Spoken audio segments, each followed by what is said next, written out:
जैसे आप कांग्रेस में बने तो हुए हैं, चलिए बहुत अच्छी बात है, लेकिन कांग्रेस की विचारधारा, कांग्रेस अभी जैसे आने वाला समय, अभी तो मान लीजिए ठीक है बीजेपी का शासन है, आने वाले समय में मान लीजिए आपकी सरकार होगी तो आप हमारे देशवासियों के लिए, भारत के लिए, जो कि नई जनरेशन के हिसाब से आज सोशल मीडिया का जमाना है, तो आप सभी लोग हमारे देश के लिए, हमारे प्रदेश के लिए आप लोग अपने इस पार्टी के माध्यम से कौन सा कार्य करेंगे जिससे पूरे भारतवर्ष में आपका एक बार पुनः आपकी स्थापना हो और आपकी सरकार बने? इसके लिए आपने आप लोग क्या करते हैं?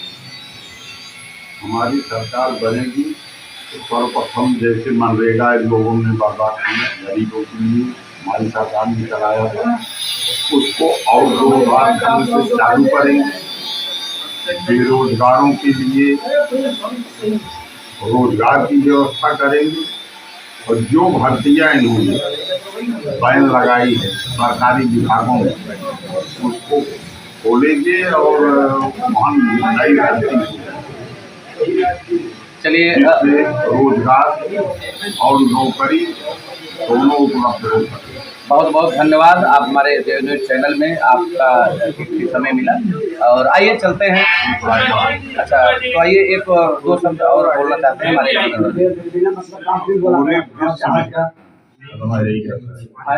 नेहरू जी, इंदिरा जी है, वही स्थिति आज भी बनी हुई है कि यदि हम लोग एकजुट होकर के और इस आताताई सरकार का विरोध नहीं करेंगे तो आने वाले समय में हम फिर पुनः वही गुलामी की स्थिति की ओर जा रहे हैं। जैसे उस समय मात्र एक कंपनी आई थी, ईस्ट इंडिया कंपनी, जो कि पूरे देश को लूट रही थी।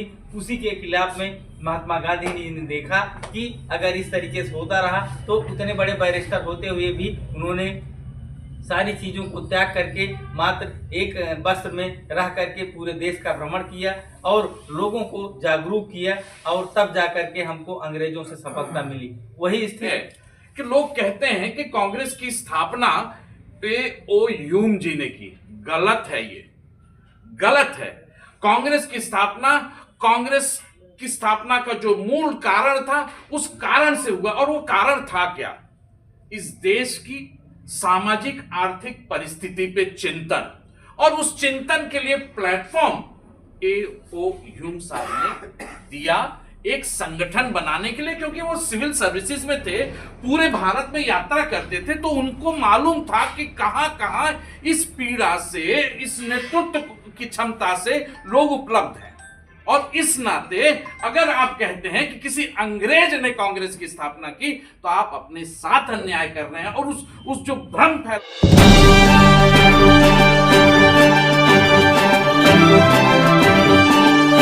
देवेंद्र उपाध्याय, और आज आया हूँ कांग्रेस स्थापना दिवस। जी हाँ, कादीपुर के इस विधानसभा में, जो कि रघुवर रेस्टोरेंट एक बड़ा ही प्यारा सा रेस्टोरेंट है, जहाँ पर हमारे कांग्रेस के पदाधिकारी यहाँ पर मौजूद हैं। तो आइए, इसी बीच में हमारे देखिए बीच में खड़े हुए जिनका, जो कि किसी परिचय के मोहताज नहीं, हमारे सुल्तानपुर के ब्रांड नहीं कहा जा सकता, मैं तो कहूँगा कि हमारे कादीपुर के एक रीढ़ के रूप में, वो भी किस लिए कि वो मैं अभी इनसे वार्तालाप करता हूँ तभी आप लोगों को पता चलेगा।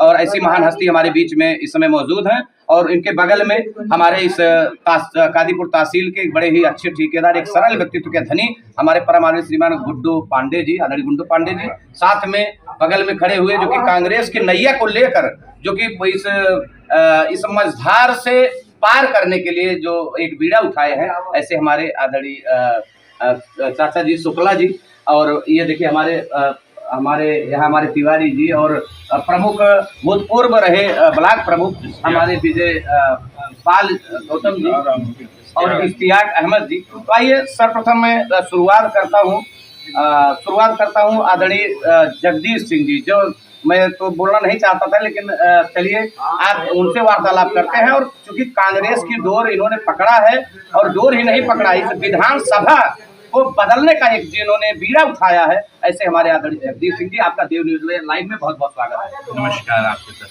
तो जैसा कि आज इस रघुवर रेस्टोरेंट में मैं देख रहा हूँ कांग्रेस के स्थापना दिवस को मनाया जा रहा है, और मैं तो कहूँगा कि इस देश, मुझको जहाँ तक ज्ञात है, इस देश को अगर आज इतनी ऊंचाई पर जो ये देश जा रहा है, हमें तो ये पता है कि जैसे कहा जाता है एक पिता होता है, एक पुत्र होता है, लेकिन ये कांग्रेस की बहुत बड़ी भूमिका है इस देश के लिए। तो मैं ये चाहूँगा कि कांग्रेस की जो अभी परिस्थिति है, इस परिस्थिति को किस प्रकार, इस परिस्थिति से एक स्थिति को बनाया जाए, और इसके लिए आप लोगों ने क्या क्या कदम उठाया है, और आज ये संकल्प आप लोगों ने क्या लिया है, ये हमारे थोड़ा सा दर्शकों को आप बताएं। आदरणीय जगदीश जी।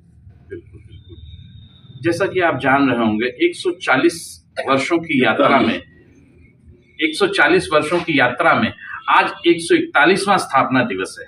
और 140 वर्ष पूर्व कांग्रेस की स्थापना अगर हुई थी तो उस जनवेदना के कारण हुई थी जो उस समय की आर्थिक और सामाजिक परिस्थिति इस देश की थी।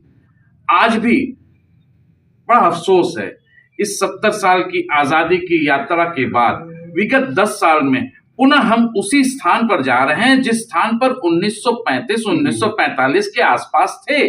सामाजिक माहौल उस समय भी धर्म के आधार पर कुछ बंटवारा था और परिणाम हमारे देश ने देखा था। 2 खंडों में और कहिए 3 खंडों में, कई खंडों में ये देश उस समय टूटते हुआ जा रहा था। कांग्रेस के नेता, कांग्रेस का नेतृत्व उसे एकीकृत किया और एकीकृत करने के लिए संविधान आया। संविधान की प्रस्तावना थी, वो बंधुत्व की प्रस्तावना, समरसता की प्रस्तावना और सबका मौलिक अधिकार की प्रस्तावना जो उसमें थी, उसी के बलबूते पे कांग्रेस ने इस देश को एक सूत्र में बांधा। चाहे नेहरू जी हो, चाहे सरदार पटेल हो, चाहे अभी वर्तमान में संघर्ष करता कांग्रेस का नेतृत्व हो, हम सब का उद्देश्य वही है, वही 140 साल पहले जो था वही आज भी है, अनेकता में एकता, बंधुत्व। और देखिए बहुत अच्छी बात आपने कहा है, अनेकता में एकता। जब हम लोग एकजुट होंगे, कहा जाता है संघे शक्ति कलयुगे, जब हम लोग इकट्ठा होंगे तभी हम कुछ कर सकते हैं। तो ये जो आने वाली नई पीढ़ियां हैं, जो युवा साथी हैं हमारे, ये लोग भ्रमित हो रहे हैं और उनको पता नहीं चल रहा है किस पार्टी में जाएं, क्योंकि आजकल के नेता बहुत भ्रष्ट हो चुके हैं। और मैं देखता हूं, मैं कहूंगा नहीं, लेकिन हाँ, कादीपुर से लेकर सुल्तानपुर के जितने भी लीडर हैं, जितने भी नेता हैं, झूठे वादे करते हैं। कोई भी ऐसा कर्मचारी नहीं, कोई भी ऐसा संस्था नहीं जहां पर लूट घसोट नहीं चल रहा है। और ये सनातन, ये बहुत पहले से चला आ रहा है और ये हमें लग रहा है इसको उखाड़ने की जरूरत है और ये भ्रष्टाचार को रोकने की जरूरत है। तो इसके लिए मैं चाहूंगा अगर आपकी सरकार आएगी तो आप कौन सा कदम उठाएंगे? पहले भी आपने देखा था कांग्रेस की नीति में वसुदेव कुटुंबकम था, अहिंसा परमो धर्म था और सत्यमेव जयते था। और इन्हीं 3 वसूलों पे सनातन धर्म हो, भारतीयता हो और कांग्रेस हो, तो एक दूसरे के पूरक हैं और इसी को आत्मसात करते हुए कांग्रेस चलती है। और हो ना हो, एक बहुत सबके हृदय में एक बहुत ही क्या कहें, द्रवित कर देने वाली एक बात है। बहुत से ऐसे हमारे सवर्ण तबके के लोग हैं या जितने भी हमारे इस विधानसभा से लोग हैं, मैं जब से देख रहा हूं, ये हमारी सीट बदल नहीं रही है। ये वही 80 सीट, तो कहीं कुछ सीट बैकवर्ड सीट, कहीं सवर्ण सीट। तो मैं एक सूचना हमको मिली, हमको तो पता नहीं था, लेकिन ये पता चला इस सीट को बदलने के लिए, ताकि सभी लोग आएं और सभी लोग चुनाव लड़ें।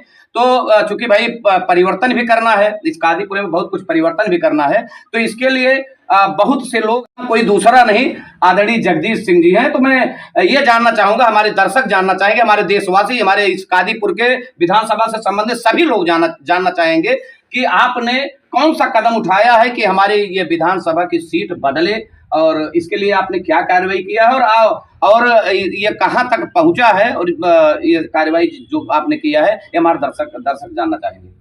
देखिए, जैसा कि आप जानते होंगे, ये संविधान की पुस्तक है और ये संविधान की पुस्तक में सबको आर्टिकल 14 के तहत समान अधिकार दिया गया है। इसी संविधान की पुस्तक में हम सभी भारतीयों को अभिव्यक्ति की आज़ादी आर्टिकल 19 के तहत दिया गया, और इसी संविधान की पुस्तक में आर्टिकल 330 और 332 के अंतर्गत आरक्षण की व्यवस्था है। और वो आरक्षण की व्यवस्था जो इस संविधान में है, ये हर जिले, हर कॉन्स्टिट्यूएंसी और प्रत्येक दलित के लिए है। अनफॉर्चुनेटली, या कहिए दुर्भाग्यवश कहिए, आज ये परिस्थिति आ गई है कि कुछ ऐसी खामियां इस एक विधान में है। संविधान में बिल्कुल खामियां नहीं है, एक विधान में खामियां हैं। उस विधान की खामियों की वजह से ये जो 330 और 332 के तहत आरक्षण है, ये एक जगह, एक जनपद में, प्रत्येक जनपद में, एक कॉन्स्टिट्यूएंसी में सीमित होकर रह लिया है और इससे अभिव्यक्ति की आजादी प्रभावित हो रही है। हमारे मतदान देने का, वोट देने का, equal opportunity for right to vote, ये हमारा प्रभावित हो रहा है। पीढ़ी दर पीढ़ी अगर एक दुष्परिणाम है जो कि ये संविधान में प्रावधान नहीं है, तो इसी की एक रिट चल रही है और वो रिट हाईकोर्ट में दाखिल की गई थी। हाईकोर्ट में 2011 से हम लड़ रहे हैं और अभी भी वो चल रही है। 2 बार जजमेंट रिजर्व हो चुका था। अब जज साहब बदल जा रहे हैं और बेंच बदल जा रही है। अभी फिर से एक आदेश हुआ था जिसमें अटॉर्नी जनरल तलब हुए थे। और मेरा नाम एच शुक्ला है। मैं कांग्रेस से बिल्कुल ओतप्रोत हूँ। इस समय आज के स्थापना दिवस पर हम लोग ये प्रतिबद्ध हैं कि गरीबों के लिए, वंचितों के लिए, शोषित के लिए, मजदूरों के लिए जो कांग्रेस के आइडियाज़ हैं उसी को आगे बढ़ाने के लिए संघर्ष करते रहेंगे। तो आप संघर्ष करते रहेंगे, लेकिन जो युवा साथी हैं इधर उधर भटक रहे हैं उनके लिए आप क्या कर रहे हैं? वो कांग्रेस की बीड़ा को कैसे उठाएं, कांग्रेस के सच्चे सिपाही कैसे हों, ये कौन सा संदेश आप देना चाहेंगे हमारे युवाओं के लिए? कांग्रेस के लिए जो लोग कांग्रेस विमुक्त हो रहे हैं उनका संदेश यही है कि सस्ती लोकप्रियता के लिए और धर्म, जातिवाद और धर्मवाद, क्षेत्रवाद में न पटें और कांग्रेस की अच्छी नीतियों का पालन करते हुए कांग्रेस को समृद्ध बनाएं। देश इससे आपका बहुत मजबूत होगा और राष्ट्र जो है सर पर जाएगा, पूरे विश्व में आपका नाम होगा। बहुत बहुत धन्यवाद आदरणीय चाचा जी, और आप सभी का बहुत बहुत स्वागत है हमारे बीच में आए हुए हमारे मैं आपका नाम थोड़ा जानता, नाम है तथा गुड़े। कहा गया जब प्रेमचंद गुप्ता जी हैं तो निश्चित है इनके अंदर प्रेम होगा। तो आइए इनसे कुछ वार्तालाप करते हैं। तो ये बताइए, क्योंकि आप देख रहे हैं आपका बाल भी सफ़ेद हो चुका है, मूछें भी सफ़ेद हो चुकी हैं, लेकिन फिर भी आपके अंदर वो जज्बा है, वो ऊर्जा है, और इस ऊर्जा के साथ आप इस कांग्रेस स्थापना दिवस पर आए हुए हैं।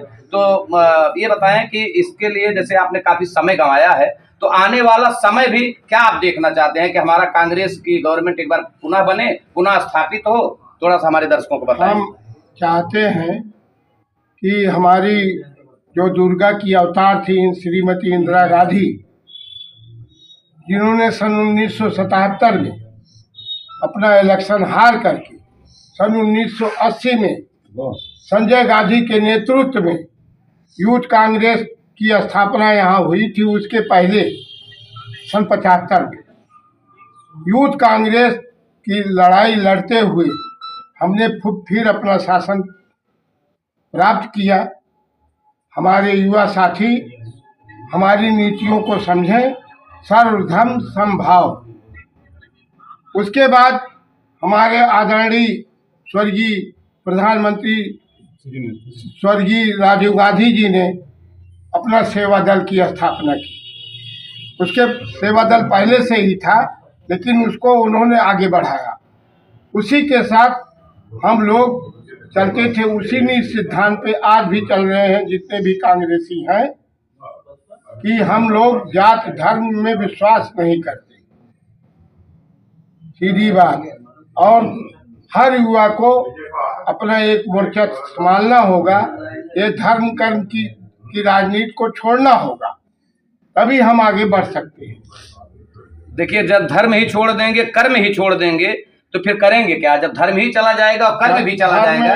धर्म से हमारा मतलब अपना धर्म आप मानिए, जो जिस धर्म में है वो अपना धर्म माने, लेकिन साथ में आपने कहा कर्म भी छोड़ दीजिए। कर्म के में भाई हमसे गलती। चलिए, कोई बात नहीं है। फिलहाल देखिए, हमारे प्रेमचंद गुप्ता जी, बहुत ही अच्छी बात आपने कहा है, और ये वो दिन दूर नहीं, आप जैसे लोग अगर इस कांग्रेस में रहेंगे तो वो दिन दूर नहीं जो कि कांग्रेस की गवर्नमेंट पुनः स्थापित होगी। और पुनः वह है तो बहुत सारे हमारे लीडर तमाम ऐसे कांग्रेस के रीढ़ के रूप में यहाँ पर मौजूद हमारे सदस्य गण हैं, लेकिन मैं सबसे वार्ता न करते हुए मैं सीधा चलता हूँ आप लोगों से अलविदा कहने के लिए, और फिर आने वाला समय आप लोगों का उज्जवल हो, भविष्य उज्जवल हो, और पुनः कांग्रेस की स्थापना और कांग्रेस की गवर्नमेंट बने।